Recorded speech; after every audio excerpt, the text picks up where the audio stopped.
বিসমিল্লাহির রহমানির রহিম। জবানের আপদসমূহ। আকাবির উলামায়ে কেরামের প্রসিদ্ধ কথা যে জিরমুহু সগীরুন ওয়া জুরমুহু কাবীরুন, অর্থাৎ জবানের শরীর আকৃতি ছোট কিন্তু এর অন্যায় অনেক বড়। প্রকৃতপক্ষে মানুষের শরীরের অঙ্গ প্রত্যঙ্গের মধ্য হতে জিহ্বা নামক এই ক্ষুদ্র অঙ্গ থেকে যে পরিমাণ গুনাহ প্রকাশ পেয়ে থাকে, সম্ভবত অন্য কোনো অঙ্গ হতে এত পরিমাণ গুনাহ প্রকাশ পায় না। হযরত আবু বকর সিদ্দিক রাদিয়াল্লাহু তাআলা আনহুকে একবার দেখা গেল যে তিনি স্বীয় জিহ্বাকে ধরে মুচড়াচ্ছেন। জিজ্ঞাসা করা হলো, এরূপ কেন করছেন? উত্তরে বললেন, ইন্না হাযা আওরাদানিল মাওয়ারিদ, এই জিনিসটি জবান আমাকে ধ্বংসের অতল গহ্বরে ঠেলে দিচ্ছে। জবান দ্বারা যত গুনাহ হয় তার মধ্যে কিছু তো এমন আছে যাকে সকলেই গুনাহ মনে করে থাকে, যেমন মিথ্যা কথা বলা, গালি দেওয়া, গান বাদ্য করা ইত্যাদি। প্রতিটি মুসলমানই জানে যে এ সকল কাজ হারাম ও নিষিদ্ধ। এ সকল কাজ কেউ যদি করে তাহলে গুনাহ মনে করেই করে। এ কাজ করার সময় মনে মনে লজ্জাবোধ করে, পরে আশা করা যায় কোনো সময় হয়তো সে গুনাহ থেকে মুক্তি পাবে। কিন্তু জবানের কিছু মারাত্মক গুনাহ এমনও আছে যেগুলো সম্পর্কে লোকেরা ধারণাও করতে পারে না যে এ সকল গুনাহ এমন মারাত্মক। আর যখন রোগী তার রোগী অনুভব করতে পারে না, তখন তার চিকিৎসাই বা কি হবে? এজন্য এ সকল গুনাহ আরো বেশি মারাত্মক। এটা মানুষকে ধ্বংস করে ফেলে। নিম্নে আজ এ ধরনের কিছু গুনাহের আলোচনা করা হচ্ছে। জিহ্বার প্রথম আপদ, অহেতুক কথা। জিহ্বা একটি কুদরতি মেশিন, যা আল্লাহ পাক সেই অনুগ্রহ ও দয়ায় মানুষকে দান করেছেন। এতে মানুষ এই মেশিন এমন কাজে ব্যবহার করতে পারে যা তার দিন অথবা দুনিয়ার জন্য উপকারী হবে। সুতরাং যদি কোনো ব্যক্তি জিহ্বাকে এমন কাজে ব্যবহার করে যেটা তার দিনের দিক দিয়ে উপকারী নয়, দুনিয়ার দিক দিয়েও উপকারী নয়, তাহলে এটা জিহ্বার অপব্যবহার বলে গণ্য হবে। আর ইসলাম এ ধরনের কাজ হতে বিরত থাকার জন্য উৎসাহিত করেছে। অহেতুক ও অর্থহীন আলোচনা জিহ্বাকে ব্যবহার করা সর্বদিক দিয়ে ক্ষতিকর। এ কারণেই হাদিস শরীফে মহানবী সাল্লাল্লাহু আলাইহি ওয়াসাল্লাম সম্পর্কে বর্ণিত, নাজারাল কালামা তাওয়িল আস-সামতি, মহানবী সাল্লাল্লাহু আলাইহি ওয়াসাল্লাম স্বল্পভাষী এবং অধিক নীরবতা পালনকারী ছিলেন।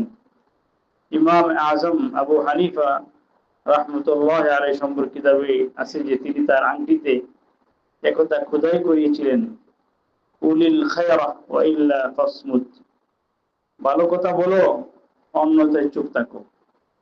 আকাবির দেওবন্দের মধ্য হতে মৌলানা সৈয়দ আসগর হোসেন সাহেব রহমতুল্লাহ আলাইহি, যিনি মিয়া সাহেব নামে প্রসিদ্ধ ছিলেন, তিনি আশ্চর্য ধরনের বুজুর্গ ছিলেন, আমাকে বিশেষ স্নেহ করতেন। মুফতি শফি সাহেব রহমতুল্লাহ বলতেছেন তিনি আমাকে বিশেষ স্নেহ করতেন। একদিন আমি তার খেদমতে হাজির হওয়ার পর বললেন, আজ কথাবার্তা আরবি ভাষায় হবে।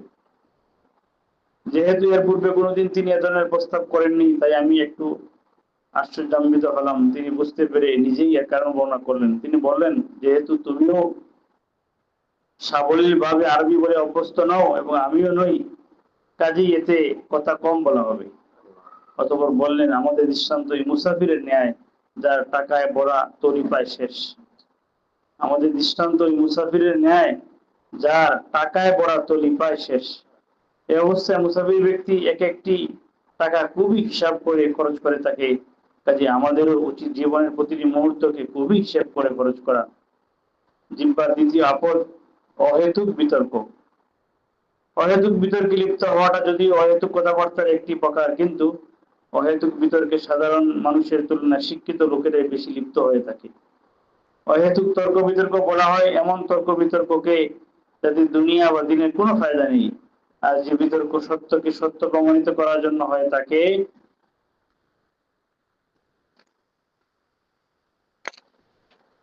এই বিতর্ক শুধু যে কেবল জায়েজ তাই নয়, বরং কোনো কোনো ক্ষেত্রে উত্তমও বটে। কেননা এ ধরনের বিতর্কে লিপ্ত হওয়া প্রকৃত তালিব ইলমের বৈশিষ্ট্য রূপে গণ্য হয়ে থাকে। এ সম্বন্ধে একটি প্রসিদ্ধ ফার্সি প্রবাদ আছে,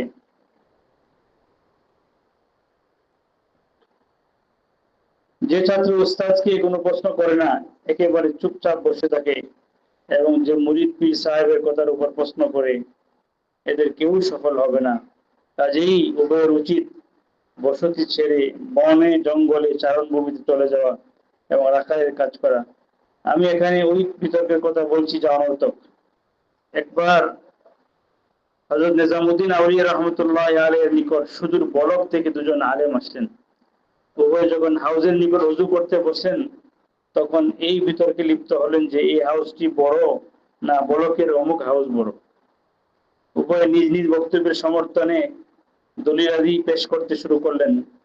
এরপর হযরত নিজামুদ্দিন রহমতুল্লাহ আলাইহি জানতে পারলেন, নামাজের পর যখন উভয় বুজুর্গ হযরতের খেদমতে হাজির হয়ে নিজেদের আগমনের কারণ হিসেবে হযরত থেকে নিজেদের ইসলাহ, আত্মশুদ্ধি করানো ও ফয়েজ লাভের কথা বললেন, তখন হযরত নিজামুদ্দিন আউলিয়া রহমতুল্লাহ আলাইহি বললেন, তোমাদের বিতর্কের কি ফয়সালা হলো? কোন হাউস বড়? উভয়ে নীরব থাকলো এবং হযরতের কথার কোনো উত্তর দিল না।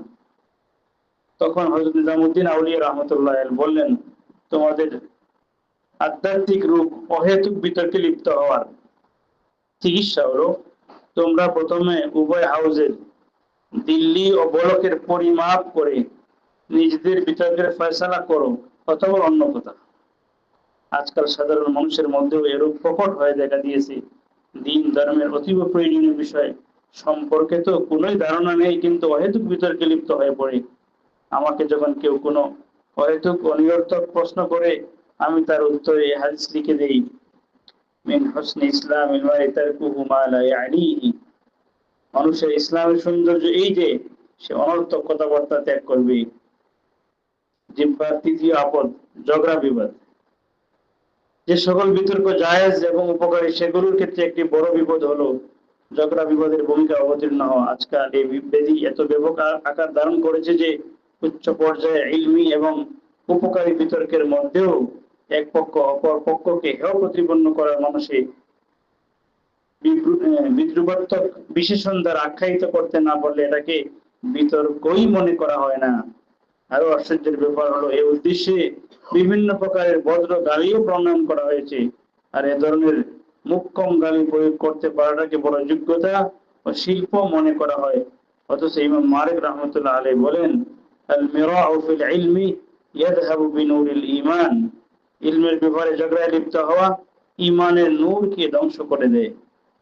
একথা শুনে এক ব্যক্তি প্রশ্ন করলো, কোন ব্যক্তি যদি অপর কোন ব্যক্তিকে সুন্নতের খেলাফ কোন কাজ করতে দেখে তাহলে কি করবে?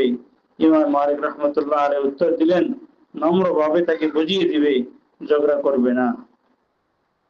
আল্লাহ তাআলা আমাদেরকে এই সমস্ত গুনাহ, এগুলো গুনাহ কিন্তু আমাদের উপলব্ধি হয় না। আল্লাহ তাআলা অনর্থক কথাবার্তা, কথাবার্তা, অহেতুক বিতর্ক, যার দ্বারা না দুনিয়ার ফায়দা আছে, আখিরাতের ফায়দা আছে। আল্লাহ তাআলা আমাদেরকে এই সমস্ত গুনাহ থেকে বাঁচার তৌফিক দান করেন।